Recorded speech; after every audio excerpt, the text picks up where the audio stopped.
तो अब मैं आपको बता रही थी कि बी होरिजन जो है ये है, यानी कि सबसे ऊपर आपका क्या हो गया, सबसे पहला मैंने बताया ओ होरिजन, जहाँ पे आपको मिट्टी में पौधे लगे होते हैं, उसका जो कलर है वो भी थोड़ा डार्क होता है। उसके बाद आप आ गए ए होरिजन में, जहाँ थोड़ा हल्का कलर होता है, और यहाँ की जो लवण खनिज है वो थोड़ी नीचे की तरफ चली आती है। फिर उसके बाद मैंने बताया बी होरिजन, जो मैं अभी आपको बता रही थी, contains much less humus but some of the minerals washed out A horizon are deposited here.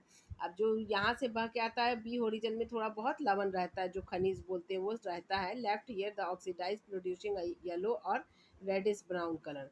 यहाँ क्या होता है, थोड़ा सा लाल रंग, पीला और लाल भूरा हो जाता है, ठीक है। अब आते हैं हम सी होरिजन पे। C horizon is where weathering takes place the end the parent rock is broken down. अब यह जो सतह है वो क्या है, अपक्षय की प्रक्रिया चलती रहती है, यहाँ उसकी मूल चट्टानों में विघटन की प्रक्रिया चलती रहती है।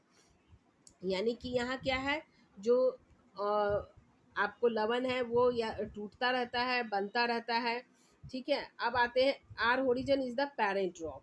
अब इस तरह का जो है ये क्या, आर होरिजन क्या है, यहाँ जो है कठोर मिट्टी होती है, इसके अंदर जो भी सॉइल के अंदर है फॉर्मेशन जो भी बनते हैं वो एक तरह से डिपॉजिट होती है, ठीक है। अब हम आते हैं आपको process of formation. Soils are formed under specific natural conditions and each element of the natural environment contributes in this process. अब जो मिट्टी का जो रचना है वो क्या है, प्राकृतिक संरचना पर डिपेंड करता है।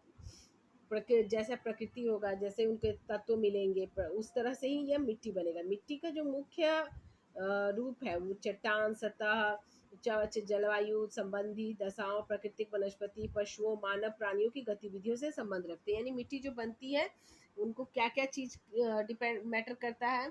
देखो, it is a mainly related to parent rock material, surface relief, climatic condition, natural vegetation, animals and activity of human beings. It takes more than 1,000 years to form a few centimeters of thick soil. For example, in the Deccan Trap region, volcanic lava sheet has given birth to black soil, which is ideal for cotton cultivation.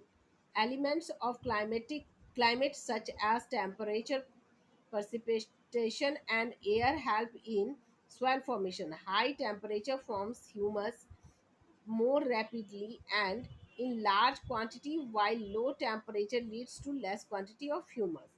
अब क्या है, यहाँ जो मिट्टी जो यहाँ की जो मिट्टी है, मिट्टी जो बनती है वो किस चीज़ पे डिपेंड करती है, एक तो वेदर पे डिपेंड करती है, दूसरी